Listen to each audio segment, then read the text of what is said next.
Major Garrett has covered the Trump campaign from the beginning. Major, good morning. Good morning. So last night, Trump said that he has a plan to defeat ISIS.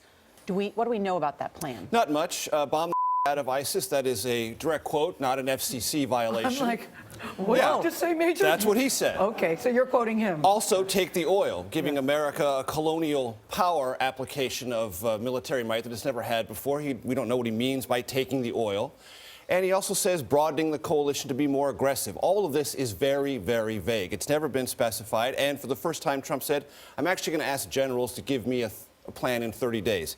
Whether that's a real timetable or not, the most important thing Trump is trying to do is give the American public an idea that he will be held accountable to his own timetable and get them thinking through the process of imagining him as commander-in-chief, which is something he's got to do because that decision is part and parcel of what this election is about. Does he poll better among military people than she does? Some surveys indicate that for sure, and there is a dissatisfaction within some elements of the service ranks of the military with President Obama's leadership. They don't believe that these wars have been prosecuted either effectively or nearly aggressively enough. And when Trump talks about strength, that's what he's driving at, and they are receptive to that part of his message. Well, he was asked a question about a confidential security briefing earlier in the day, and he shared some information about that. Were you surprised that he was so open? I was, and to my knowledge, and look, I've never been part of these briefings, but talking to people who have been, they are exactly that. They are informational. They are not about policies recommended to a president, and they are driven more by the questions that the nominees ask about underlying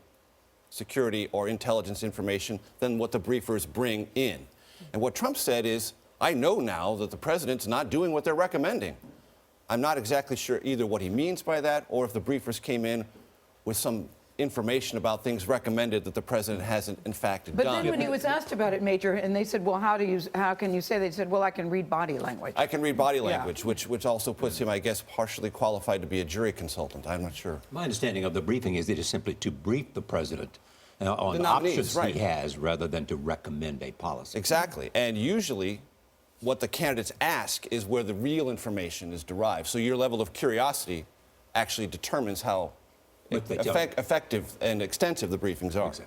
And quickly, what did we learn from his speech yesterday on defense? That he wants to be the next Ronald Reagan in the sense that he wants to grow the military in every dimension, spend a lot of money on it, but not use it very much. And that's the kind of inherent contradiction. Trump said, I want a much larger military, but much fewer ambitions as far as creating nation building or trying to build more democracies. So it's a bigger military with an uncertain purpose. Major, thank you. Always good to have you here.